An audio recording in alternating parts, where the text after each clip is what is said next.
Hello beautiful ones, welcome back to my channel. It is so lovely to see you here today.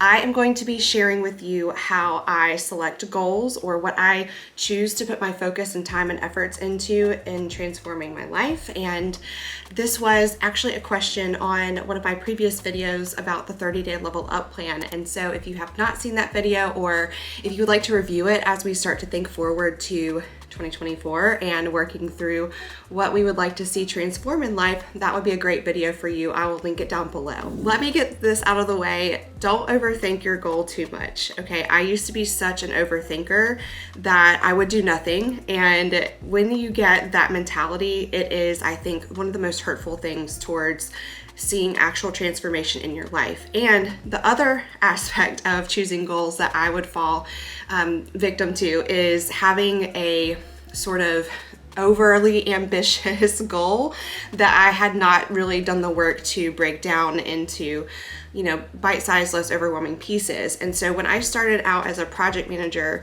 I really started to learn how this was done in the corporate space, because most corporations, they are taking a huge goal, like usually they're operating what I think of as like the Titanic ship, and you have to turn that thing and get from point A to point B, but there's a lot going on inside to get to that point.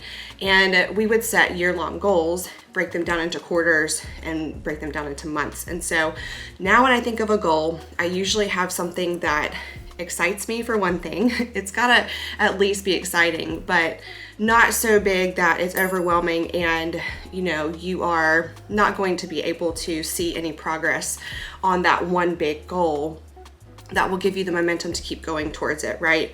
So again, don't overthink it, but what I like to think about is the SMART acronym, which again, I talked about this in the 30-day level up plan. So try and formulate your goal into that SMART plan, so that way you have something that is a little bit more clear. Again, I do think the most important thing with choosing a goal is that it does excite you to some extent, but that also you can break it down into little pieces throughout the year so that you have milestones that you can reach and feel somewhat challenging, so that you are working and like through the work you are transforming your life, but that don't get you feeling overwhelmed and like you're just gonna give up anytime there's a challenge that arises.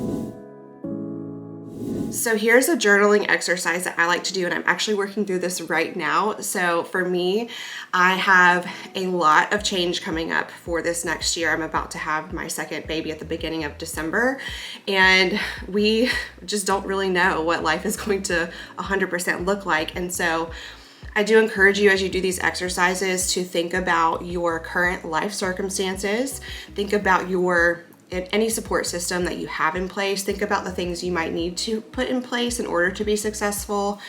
Think about, your surroundings. Are you going to stay in them, or are you going to kind of make a plan to change your environment? But I'll get into that in just a minute. So let's jot down these quick questions to think through. The first one is, what is something that you feel like is a weakness in your life right now? What are some things that you feel like are strengths? Just make a list and write those down, and maybe write out a few feelings that you have about them.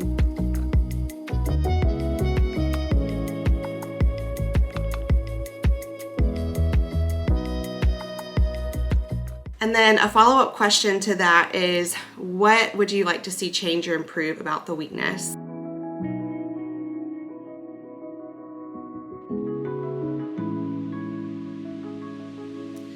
List out anything that comes to mind that you may need to have as far as a skill goes, or something you might need to learn in order to be successful with making that change in that weakness.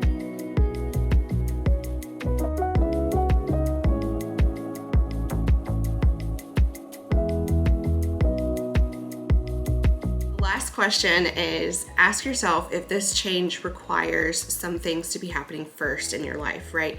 And list as many of those out as you can, and try to put them in order of operations. So as an example, buying a home.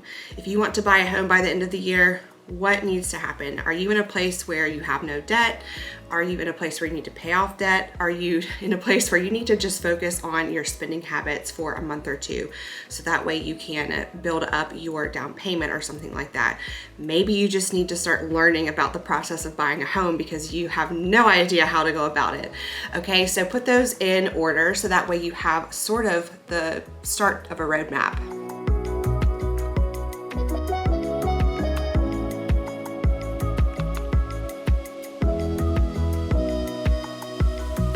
So I love to encourage you to put your goal into a monthly plan. It does not have to, again, your full goal does not have to be completed within a month.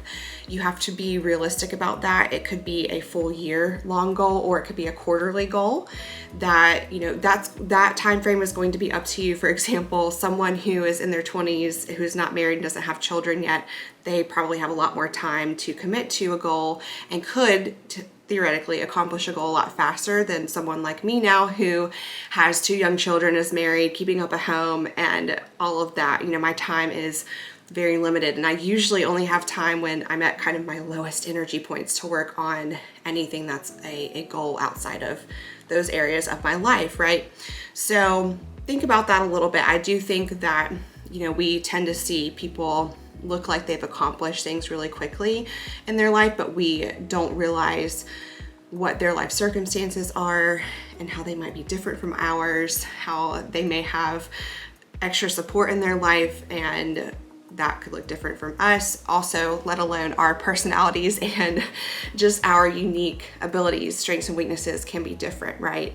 So keep that in account. I think if you can get onto a monthly plan to start, that will get you in the right direction. And I mentioned that because I think it's just a great time frame to be able to collect data. You can use it as like a beta test. Okay, so in my corporate career, we would always have a testing phase of a project before we would actually launch the project. We would fix things we found in testing that were not working. We would improve on anything that we felt like could be improved on.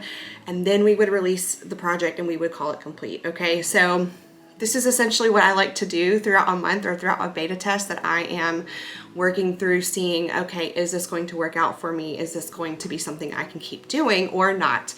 Or are there things that need to change in order to continue along this path, right? There is going to be some specific time built in, I think, to your monthly plan, where weekly you want to reflect on these things. You want to take notes as much as you can. I like to write them down or keep them in my Notion, and that has really helped me to stay very motivated even when things get challenging, right? There are always going to be challenges and things that come up, but I love having a structure to keep to, because that can help you to stay encouraged to keep going, and it gives you an anchor to come back down to. Now, where I think you might not need to look at your goal as a beta test is when you are so passionate about it, you are immersed in the right environment, you have the right people around you. Some of us are already kind of on that level, and we're just iterating on a previous goal that we have completed. So select your goal based off of that. You know, like if you are already in a great career that you love, you've got the connections, you have the support in your life, you've got your energy is just really great, go for the next level in that, right? There is, I think, a huge benefit to having that passion and that foundation already there to build off of, right? So keep going and realize that when you're passionate and super motivated about something, you can take that no plan B mentality, and that really works to your advantage, or at least for me it has in the past with my career. So it's almost a why not go for this kind of thing. Why not go ahead and reach for the next level if you've already got so many things in place that are positively pointing you in that direction. So I'm going to wrap this up because I did want to keep this shorter. I don't want to give you too much to think about when it comes to choosing a goal for the new year. I will have another video in January that will kind of circle back a little bit onto this topic and talk a little bit about goals and knowing whether they are the right ones or not. So stay tuned for that. Over the next month, what you can expect from me is I think I'm going to be uploading 2 videos. There won't be a video the week after Thanksgiving, but I think I'm going to do 2 videos between now and January, and maybe some shorts. It just It totally depends on how things go with my labor and delivery and our time adjusting at home as a family. I definitely want to keep up my passions and things that I enjoy doing, but I'm also trying to, again, stay very realistic and grounded in the reality of transitioning from 1 to 2 children in our home. So I thank you so much for watching. If you have not caught up with me on any of these videos you see here on the screen, I invite you to do so. Until next time, bye.